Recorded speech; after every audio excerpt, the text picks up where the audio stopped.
مجھے علی سے مانگتے وقت یقین ہوتا ہے اللہ نے علی کو عطا کیا. اگر کوئی علی سے مدد مانگ رہا ہے تو وہ اللہ سے بھی مدد مانگ رہا ہے, رسول اللہ سے بھی مدد مانگ رہا ہے. تو اب اللہ کے عطا کرنے سے اس کے پاس بھی اختیار آ گیا ہے. یہ وہ شرک ہے جس کی الحمد سے لے کے والناس تک قرآن نفی کر رہا ہے. اور آج مشرک سے کہا جائے کہ بھائی تم نبی سے مدد کیوں مانگتے ہو, تو وہ جواب میں کہتے ہیں نبی اصل میں مختار نہیں ہے, اللہ نے اختیارات دے دیے ہیں. عیسائی کہہ رہے ہیں عیسیٰ علیہ السلام کو اللہ نے اختیارات دے دیے, حضرت مریم کو اللہ نے اختیارات دے دیے. بھائی اللہ کہہ رہے کسی کو نہیں دیے. سب انتم الفقراء الی اللہ, سب کے سب اللہ کے فقیر ہو. کسی قسم کے اختیارات کسی کے پاس بھی نہیں ہے, کوئی اختیارات نہیں دیے میں نے. اسی شرک کی نفی قرآن میں بار بار ہے. اگر ہم یہ تعویل مان لیں کہ بھائی اللہ کے اختیارات دینے سے اس کے پاس آ گئے ہیں, تو پھر یہ بار بار جو قرآن کہہ رہے ہیں ایاک نعبد, اے اللہ ہم تیری ہی عبادت کریں گے, و ایاک نستعین, مدد صرف کس سے مانگیں گے, تجھ سے. یہ لفظی غلط ہو جائے گا. اے اللہ تجھ سے مانگیں گے اور اس سے بھی جس کو تو نے اختیارات دیے ہوئے ہیں. یہ ہونا چاہیے تھا نا. اے اللہ نبی سے بھی مدد مانگیں گے کیوں تو نبی کو بھی اختیارات دیے ہوئے ہیں. اللہ فلاں بازار سے بھی مدد مانگیں گے کیونکہ فلاں بابے سے تو خوش ہے, تو نے ان کو بھی اختیارات دیے ہوئے ہیں. اللہ پتھر سے بھی مدد مانگیں گے کیونکہ ہو سکتا ہے تو نے ان کو اختیارات دیے ہوئے ہوں. فلاں سے بھی مدد مانگیں گے, اس کو دیے ہوئے. اللہ کہتے ہیں کسی کو کوئی اختیار نہیں دیا.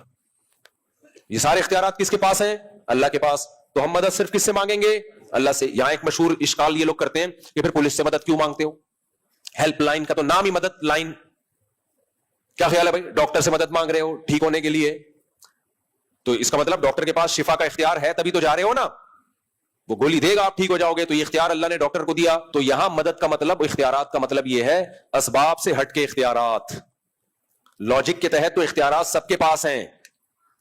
سائنٹیفک لاجک جن چیزوں کی ہوتی ہے نا, وہ تو اللہ نے ایک لا بنایا ہے کہ بھائی جب آپ کو پین ہوگا تو پیناڈول میں کچھ ایسے کیمیکل ہیں کہ وہ جا کے ری ایکٹ کرتے ہیں اور آپ کے پین کو ختم کر دیتے ہیں. تو ڈاکٹر اسباب اختیار کرتا ہے, اس کی ریسرچ چاہیے.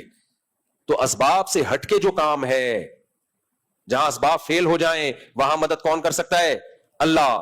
باقی دنیا جو دارالاسباب ہے, یہ والی مدد تو سائنسدان بھی کر سکتے ہیں, پولیس بھی کر سکتی ہے, سب کر سکتے ہیں. جہاں سائنسی قوانین فیل ہو رہے ہوں وہاں مدد کس کے ہاتھ میں ہے, اللہ کے. کیونکہ جب کائنات نہیں تھی تو کوئی سائنسی لا تھا جو کائنات پہ اپلائی کر کے اس کو بنا دیا جاتا. جب کچھ تھا ہی نہیں تو فزکس کے لا کہاں سے آ گئے. تو پہلی دفعہ اللہ نے پیدا کیا اپنی قدرت سے, کلمہ کن کی طاقت سے, ہو جا ہو گئی بس ختم. تو پہلی دفعہ کائنات کیسے وجود میں آئی ہے, اللہ کے ارادے سے. کچھ بھی نہیں تھا, کچھ بھی نہ ہو تو کچھ بنا سکتے ہو آپ. اب سائنسدان آ گئے, فزکس کے لا, بگ بینگ تھیوری ہوا تھا, پھر فلا. بھائی بس کر یار, کچھ بننے کے لیے پہلے سے کچھ ہونا بولو ضروری ہے. کچھ بھی نہ ہو تو پھر کچھ بھی نہیں ہوتا. پھر ایک ایسی ذات چاہیے جس کے پاس بغیر کسی سبب کے بھی کچھ کرنے کی طاقت ہو. وہ کن کہے گا اور روٹی آ جائے گی آپ کے سامنے. وہ کلمہ کن استعمال کرے گا اور توا آ جائے گا. وہ کلمہ کن کہے گا کہ ہو جا اور وہ چیز ہو جائے گی. وہ کن کی طاقت, ہو جا کی طاقت کس کے پاس ہے, اللہ کے پاس. اور وہ اللہ اپنی قدرت دکھاتا بھی رہتا ہے.